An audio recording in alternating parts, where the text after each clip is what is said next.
గౌతమ్ది కూడా గిన్నెల దగ్గర that irresponsible thing, he was very irresponsible, that's why I said irresponsible. ఇప్పుడు నిన్న రాత్రి గిన్నెలు చేయరా అన్న, రేపు పొద్దున్న చేస్తా అన్నాడు, ఓకే రేపు పొద్దున్న చెయ్యి. అక్కడ నెక్స్ట్ డే పొద్దున్న మేము వంటకి వెళ్ళాలి, అక్కడ ఆ గిన్నెలు పడున్నాయి, మాకు కొన్ని కావాలి.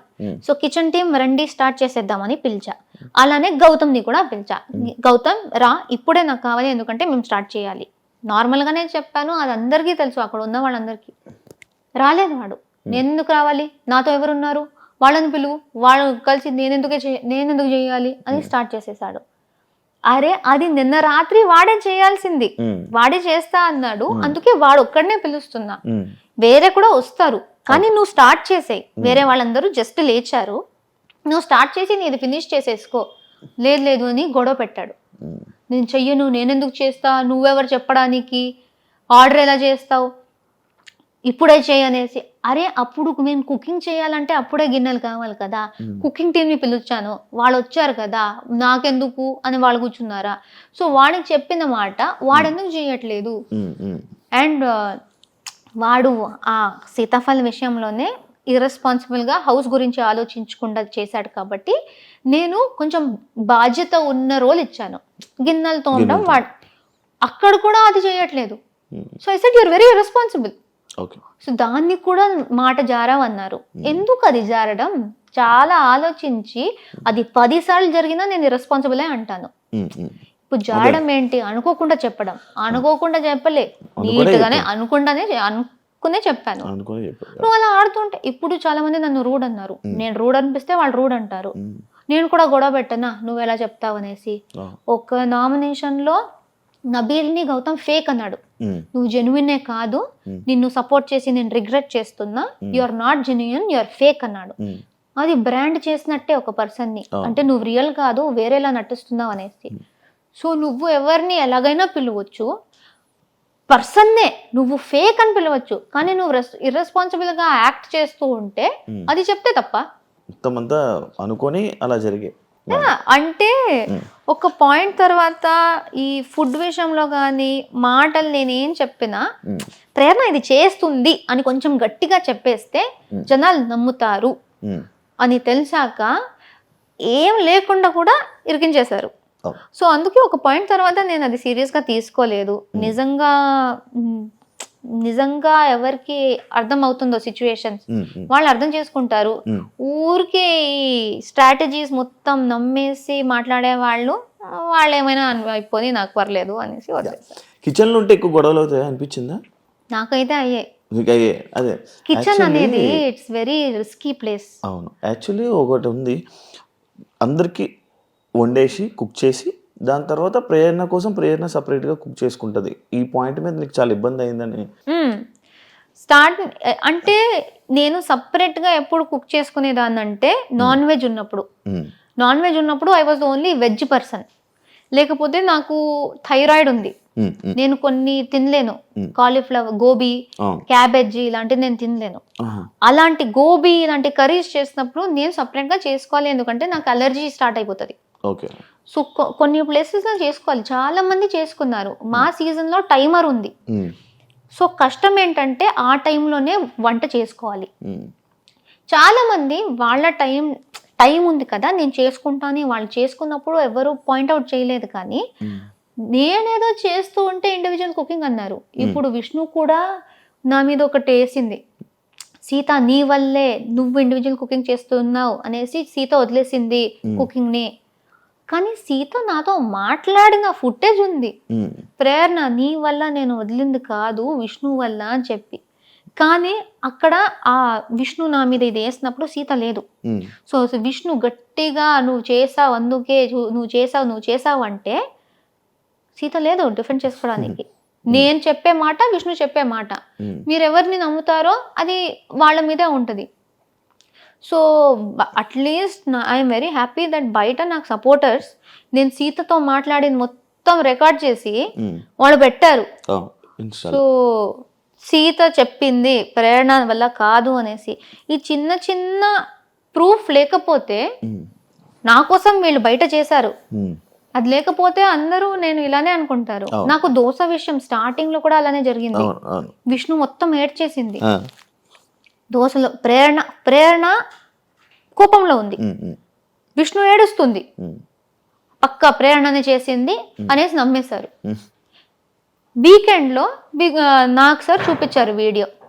నాకు సార్ చూపించి ప్రేరణ తప్పేముంది దీనిలో, ఏం చేసింది, నువ్వు చెప్తున్నట్టు నువ్వు అక్కడ ఏడ్చి డ్రామా అంతా చేసినట్టు ప్రేరణ ఏం చేసింది వీడియోలో లేదు, నేను నార్మల్ గానే చేశాను. So this is the thing that నాకు కూడా ప్రూఫ్ ఉంది దాట్ జనాలు ఎలా అయినా చెప్తారు, కానీ దానికి ప్రూఫ్ ఉంది దట్ నేను చేయలేదు. ఆ ప్రూఫ్ చూపించకపోతే హౌస్ మేట్స్ మొత్తం నా మీద నామినేషన్ వేసేవారు. ఆ మండే పక్కా వేసేవారు, నువ్వు ఒక దోశ గురించి ఎలా అలా వేస్తావు అనేసి. ఆ ప్రూఫ్ వచ్చేసింది కాబట్టి నమ్మారు, వీడియో ఉంది కాబట్టి నమ్మారు. చాలా అలాంటిది జరిగాయి. ప్రతిసారి నేను ఒక వీడియో అడగలేను కదా. సో అది ఎందుకో మీరు అడగొచ్చు, దట్ కొంతమంది అడిగారు కూడా, మీకే ఎందుకు జరిగింది ఒక్కరు చెప్పొచ్చు, కానీ చాలా మందిది నేను చాలా మందిది కూడా మీకు ప్రూఫ్ తెచ్చి మరీ పెడతా నేను.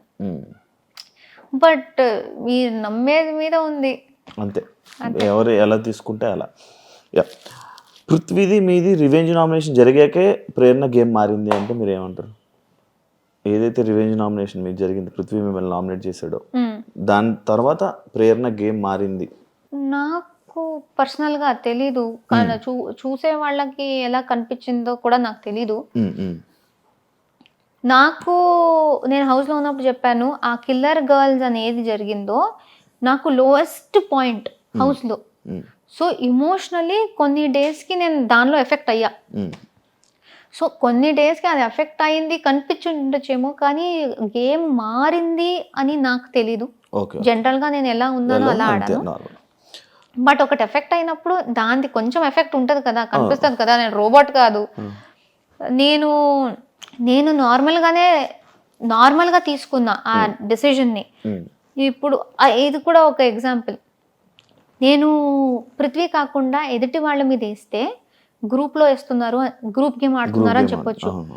కానీ అక్కడ నేను ఏ బయస్ లేకుండా గ్రూప్ ఉండకూడదు అనేసి పాయింట్స్ నీట్గా వినేసి ఏది నాకు బెటర్ అనిపించిందో నాకు పృథ్వీకి ఎక్కడ హర్ట్ అయింది, నేను నీ క్లాన్లో ఉన్నా నువ్వు నన్ను ఎలా వేస్తావు, క్లాన్మేట్ని వేయకూడదు కదా, ఎదుటి వాళ్ళని వేయాలి కదా, నన్ను ఎందుకు వేసావు అని పృథ్వీ కోపం వచ్చి పృథ్వీ నా మీద వేసాడు. సో నాకేం అర్థం అవ్వట్లేదంటే అది ఏదో నేను ప్లాన్ చేసి నాకు పృథ్వీ నచ్చకుండా నేను అప్పుడు దాకా పృథ్వీని వేయలేదు. అండ్ మా మధ్య ఏ గొడవ ఏ డిసగ్రిమెంట్ ఏం జరగలేదు. సో నాకేముంటది సడన్ గా నీ మీద ఏదో వేయడానికి, అక్కడ నార్మల్ గా తీసుకున్నా, కానీ అదేదో స్ట్రాటజీలా అనుకున్నారు. I don't understand. అండ్ అప్పుడు నాకు బాధ వేసింది దట్ నేను నార్మల్ గా ఆడడానికి ట్రై చేసినా మొత్తం నా అగేన్స్ట్ అయిపోయారు అనేసి. దట్ వాజ్ మై లో పాయింట్. వైల్డ్ కార్డ్ వచ్చినప్పటి నుంచి డే 1 నుంచి హరితేజకి నీకు ఎందుకు పడేది కాదు? డే 1 నుంచి కాదు, నాకు హరితేజ గారికి చాలా మంచి బాండింగ్ అయింది స్టార్టింగ్ లో. కిల్లర్ గర్ల్స్ దాకా వి వర్ సో క్లోజ్. అందుకే నాకు షాక్ అయింది కిల్లర్ గర్ల్స్ తర్వాత మా మధ్య ఎలాంటి సిచ్యువేషన్ జరిగిందో. I was in complete shock. ఎందుకంటే కిల్లర్ గర్ల్స్ దాకా నాకు ఇంట్లో అందరికన్నా ఎక్కువ నచ్చింది హరితేజ గారి. అప్పుడు దాకా I thought she's a beautiful person. అసలు నాకు చాలా కనెక్ట్ అయ్యారు, మా వైబ్స్ మ్యాచ్ అయ్యాయి. బట్ బయట ఇలాగే కదా పోర్ట్రే అయిందంటే మీకు అదే నాకు ఆ ఫస్ట్ వీక్ మేము మాట్లాడుకుని నవ్వింది కలిసి ఆడింది అదంతా కనిపించలేదా అనేసి. కిల్లర్ గర్ల్స్ టైంలో ఏం జరిగింది, ఇదే పృథ్వీ విషయంలోనే. అదేమైంది, గంగవ్వ పృథ్వీ నామినేట్ చేశారు, నిఖిల్ తేజ నామినేట్ చేశారు. నిఖిల్ చెప్పిన పాయింట్ ఏంటి, నాకు కొంచెం డల్ అనిపించాడు, ఎక్కువ చేసినట్టు అనిపించలేదు. గంగవ్వ ఏం చెప్పారు, ఇంట్లో పని చేసినట్టు నాకు అనిపించలేదు, అండ్ టాస్క్ లో కూడా ఎక్కువ చేయలేదు అనిపించింది, నాకు యాక్టివ్ గా లేడు సో ఇద్దరు పాయింట్స్ ఆల్మోస్ట్ సేమే. సో ఇప్పుడు నేను చూడాలంటే ఆ టాస్క్ గురించి మాట్లాడుతున్నారు కదా, ఆ టాస్క్ లో నేను చూసినంత తేజ నాతో చాలా యాక్టివ్ గా ఉన్నాడు. నా చుట్టూ నేను ఎక్కడ ఉన్నానో నా చుట్టూ ఎవరు ఎలా బిహేవ్ చేస్తున్నారో నాకు అదే తెలుసు. అవును. తేజ చాలా యాక్టివ్గా ఉన్నాడు కానీ పృథ్వీ ఏం చేయలేదు. సో అది రెండు చూసుకుంటే నిఖిల్ అంటున్నాడు తేజ లోగా ఉన్నాడని, కానీ నేను తేజ హైగా ఉండటం చూసా. గంగవ్వ చెప్తుంది పృథ్వీ కొంచెం ఎఫర్ట్ పెట్టలేదు, నాకు కూడా పృథ్వీ ఎఫర్ట్ పెట్టలేదు అనిపించింది. సో గంగవ్వ చెప్పేదానికి ఇంకొంచెం నిజం ఉందేమో అనేసి నేను పృథ్వీ వేశాను. సో నేను హరితేజ గారు కిల్లర్ గర్ల్స్ అక్కడ. సో నేను హరితేజ గారికి చెప్పాను, అరే ఏంటి పాయింట్స్ అంతా సేమ్ ఉంది, but I think Gangavva point ఇంకొంచెం గట్టిగా ఉంది అని చెప్తే నేను అడిగాను మీరేం చేసేవారు. అప్పుడు హరితేజ గారు చెప్పారు, నాకు కూడా గంగవ్వదే గట్టి పాయింట్ అనిపించింది, నేనుంటే కూడా అదే చేసేదాన్ని అన్నారు. దెన్ వీకెండ్ వచ్చింది. వీకెండ్ వచ్చినప్పుడు నాకు సార్ అడిగితే షీ సెడ్ గంగవ్వ పాయింట్లో ఏమీ లేదు సార్, ఆమె పృథ్వీ మీద ఏదో పగ పెట్టుకునే ఇలా చేసింది అనిపించింది నాకు, గంగవ్వ పాయింట్లో అసలు ఏం లేదు, దమ్మే లేదు అంది. అప్పుడు నేను ఫ్లిప్ అన్నా. నా మీద అభిప్రాయం మారొచ్చు కానీ మీకు అనిపించేదే మీరు ఎలా మార్చుకుంటారు.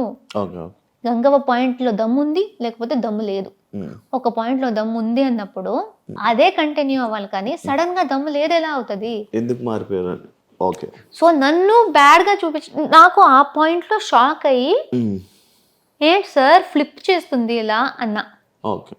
అండ్ నాకు అది అలా చెప్పింది నాకు అసలు, ఎందుకంటే అప్పుడు దాకా మా ఇంటరాక్షన్ బాగుంది. ఆ ఫ్లిప్ అన్నానా దెన్ ఐ నీడెడ్ టైం, కొంచెం నార్మల్ అవ్వడానికి టైం పడుతుంది, ఏంటి ఇలా మారిపోయారు అని నేను టైం తీసుకున్నా. నేను టైం తీసుకున్నా అనేది ఆవిడకు నచ్చలేదంట. నేను నీతో మాట్లాడడానికి వచ్చాను కానీ నువ్వు నన్ను నువ్వు అవాయిడ్ చేసావు, నువ్వు ఆ ఇష్యూ సార్ట్ అవుట్ చేసుకోలేదు, అందుకే నువ్వు యాక్చువల్లీ చాలా రూడ్, నువ్వు అనుకున్నదే నిజం అనుకుంటావు, నువ్వు అస్సలు వెల్కమింగ్ లేవు, మాట వినవు, ఇదంతా చెప్పేశారు. ఒక్కరోజు నేను మాట్లాడలేదు, ఎందుకంటే దాని నుంచి ఇంకొంచెం ప్రిపేర్ అవ్వడానికి నాకు టైం పట్టింది. ఆ ఒక్కరోజు నేను మాట్లాడేది అనేసి నా మీద ఇంత ట్యాగ్లు పెట్టారు. అదే కంటిన్యూ అయింది. నేను ఆ రోజు నామినేషన్ తర్వాత మాట్లాడేసి అంతా సార్ట్ చేసేసుకుందాం, అప్పటికి నేను నార్మల్ అయిపోయా. బట్ ఆ నామినేషన్ వేసి లేనిదంతా పెట్టేశారు. అసలు ప్రేరణనే ఇంత, ప్రేరణ రూడ్, ప్రేరణ ఇరిటేటెడ్, ప్రేరణ ఇరిటేటింగ్, ఇదంతా. ఒక్కరోజు నేను మాట్లాడలేదు అంతే. మీరు ఆ ఒక్కరోజు గురించి మాట్లాడండి, ఐ విల్ యాక్సెప్ట్, ఎందుకంటే ఆ ఒక్కరోజు నేను నిజంగా మాట్లాడలేదు. కానీ మొత్తం మా జర్నీ మొత్తం అలానే అంటే నేను ఒప్పుకోను, ఎందుకంటే నాకు తెలుసు మా జర్నీ చాలా బాగుండేది. సో అక్కడ నాకు మళ్ళీ షాక్ అయ్యి ఈవిడ ఇలా మాట్లాడతారంటే నేనెందుకు ఆవిడతో మాట్లాడాలి, నేనెందుకు ఆవిడ మీద పడాలి మాట్లాడుకుంటూ అనేసి నేను వదిలేసాను. స్లోగా ఆవిడకి ఏదో అది నా మీద ఇలానే మిస్అండర్స్టాండింగ్ పెరిగి పెరిగి పెరిగి అది గ్యాప్ మ్యాడ్ ఫైట్ అయిపోయింది. యష్మి మిమ్మల్ని ఫస్ట్ వీక్లో ప్రేరణ నాకు నచ్చదు అని చెప్పింది, మీ ఫీలింగ్ ఏంటి? యాక్చువల్ ఫ్రెండ్స్ కదా మీ ఇద్దరు? లేదు అంటే మేము కొలీగ్స్, కృష్ణ ముకుంద మురారిలో నేను హీరోయిన్గా చేశాను, ఆమె స్లైట్ విలన్ లాగా చేసింది, కొలీగ్స్ అంతే. సో నాకు యష్మి సెట్ దాకే తెలుసు, సెట్లో హాయ్ బాయ్, సీన్కి ఎంత అవసరమో అంత, ఎప్పుడైనా కలిసి లంచ్ చేయడం అంతే, వేరే ఏం లేదు. మేము 1.5 years షూటింగ్ చేస్తే దానిలో 6-7 months మేము మాట్లాడుకోలేదు కూడా. చిన్న గొడవ జరిగి we did not speak. Set లో అసలు చూడం కూడా, అలాంటిది కూడా కాదు.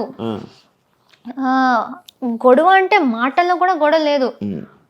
ఆమె ఒకటి రియాక్ట్ అయిన విధానం సెట్ లో, నాతో కూడా కాదు, సెట్ లో రియాక్ట్ అయిన విధానం నాకు నచ్చలేదు అనేసి నేను మాట్లాడడం ఆపేసా. కానీ అమ్మాయిలు శత్రువులు కదా? అలా లేదు, శత్రువులు ఎవరైనా అవ్వచ్చు. అంతేనా? సో అది సో అలా జరిగింది. ఇంటి లోపలికి వచ్చినప్పుడు ఓకే నాకు తెలిసిన వాళ్ళు ఎవరో ఉన్నారు అని ఇది, బట్ అదంతా బయట జరిగింది కాబట్టి ఆమె అది చెప్పినప్పుడు పెద్ద షాక్ ఏం కాదు. నాకు ఒక్కసారి అనిపించింది ఆమెకు నేను నచ్చనేమో, ఎందుకంటే ఆమె సైలెంట్గా ఉంటుంది, నేను ఇలా హైపర్గా ఉంటా. సో ఒక్కొక్కసారి అనిపించేది ఆమెకి నేను ఇరిటేటింగ్ అనిపిస్తానా ఏంటి అనేసి. బయటవి ఇక్కడ తీసుకొని ఇక్కడ ఏమైనా చేస్తుందని అనిపించింది? లేదు ఆమెకు జనరల్గా నేనైతే ఇరిటేటింగ్ అనిపిస్తుందేమో, ఎక్కువగా పెద్దగా నేను నచ్చను అనేసి ఐ థాట్. బట్ ఆమె అప్పుడు అలా నాకు అస్సలు ఆ అమ్మాయి నచ్చదు కూడా అని ఓపెన్ గా చెప్పినప్పుడు ఇలా బ్రేక్ అయినట్టు అనిపించింది, ఒక జట్కా లాగా, ఒక స్లాప్ కలిసిపోయారు కదా.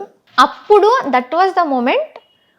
నేను ఐ థాట్ ఓకే, ఈ హౌస్ లో ఆ రోజే ఆ సెకండ్ డేనే ఐ థాట్ ఈ హౌస్ లో ఎవరితో అయినా కలిసి బాగా ఉండు, కానీ ఎవరు నీ కోసం ఉండరు, అదొకటి గుర్తుపెట్టుకొని నాకు చెప్పాను. ఎవరితో ఎంతలో ఉండాలి అంతలో అంతే.